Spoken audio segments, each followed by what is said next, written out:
me, Bobby, back to Ninja Mama. Just come back from the gym and part 2 of the traps of being fat. Never fear that if you've got yourself into a bit of a pickle, you can always get yourself back out. Just by being aware of what traps are you going for. So, tick if you've fallen for any of these traps. As a mama, you have deprived on sleep. Tick, because your washing is important, because their pet lunch is important, because the ironing is important, because getting the dinner on the table is important, because keeping the house clean is important. Everything's important apart from you.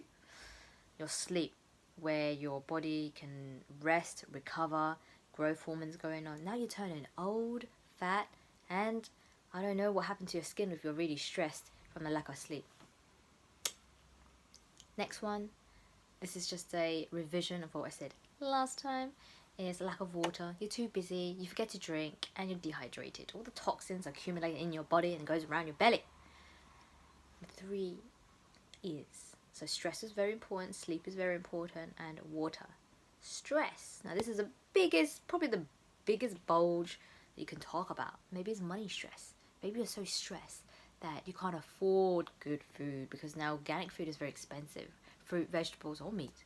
Grass-fed animals, free-range animals, wild salmon, more expensive. So you're picking all the cheap food because it's easier on your pocket and you don't care what consequences it has on your body. You're living, you're fine. That's what you think anyway. But all those toxins are accumulating, all those processed foods, that because you want to be convenient, you want to save time, it's convenient packaged, you buy all these carbohydrates, a lot of carbs, a lot of rice that has very low nutrition.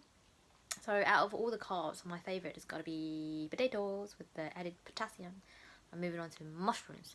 Now that I'm on a keto, I focus a lot more on the vegetables, funny enough, and I'm increasing a lot of the good foods into my diet. So there was a good time I was actually vegetarian, vegan, trying different diets, just so I can increase my vegetable intake as much as possible. Something I actually enjoy and love.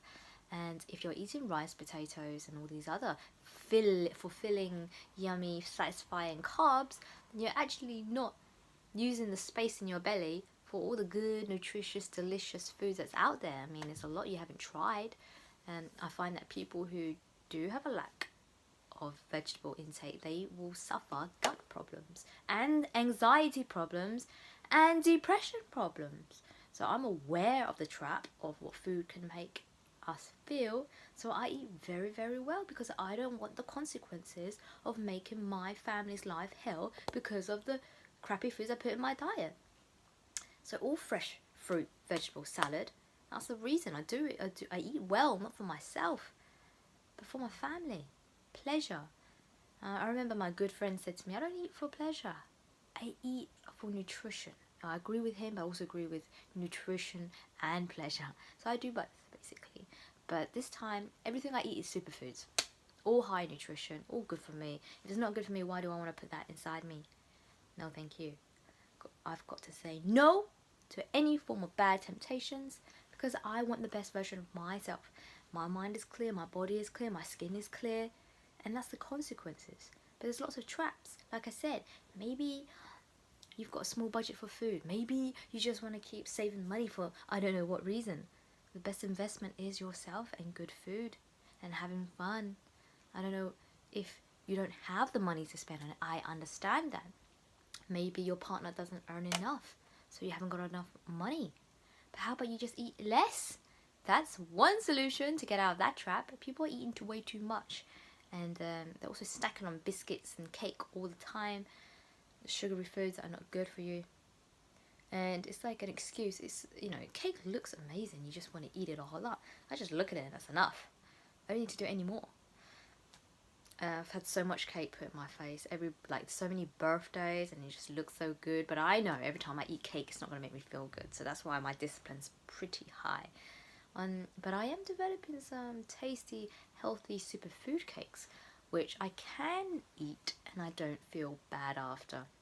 So my body's pretty sensitive to bad, processed, unnutritious food. I feel awful after I've eaten it, and hopefully that would stop me from eating it again, because fresh salads, they look amazing with all those colors, those mixed berries full of antioxidants, keeping you young and youthful.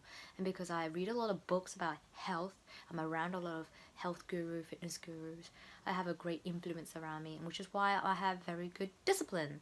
But I've heard a lot of doctors talk about reversing diabetes. I'm 100% confident that I am gonna get rid of diabetes, reverse it, don't even come close to pre. I want to prevent. Going back to the traps of fat, is maybe you're not aware, maybe you don't know what the foods are doing to you. So the fact that I read, I am aware, and it's kind of like a no-brainer. Why would you want that to happen to your body? Why do I want to keep spiking my blood sugars until, you know, why would I want so much fat around my liver and my pancreas to stop it from working? Life of a diabetic is not fun at all, and your risks of heart attacks go up. Right? Heart attacks is the #1 killer. I think diabetes is #3 and cancer is #2. And just because it's not you yet, you think you've got all the time in the world to destroy your body because you're not dead yet. By the time you wait until you got cancer, it's too late. But let's say again, there are too many traps. Most foods that are processed, they've got so much preservatives in there, chemicals in there, sugar in there. Most sauces have sugar, by the way. When I'm on this keto, many sauces I cannot have. I can have olive oil, MCT oil, avocado oil, coconut oil. These are the oils, and I don't think actually people have enough oils, good fats in their diet, because there was some scare of heart attacks. And I swear after people started going low fat, there was more obesity, more diabetic, more overweight people, and more heart attacks. So actually we need those good oils to have a healthy heart. So this keto diet has really helped me improve my diet. So thank you for listening to my few traps. There's many more traps I'll discuss in part 3, so tune in. Thank you.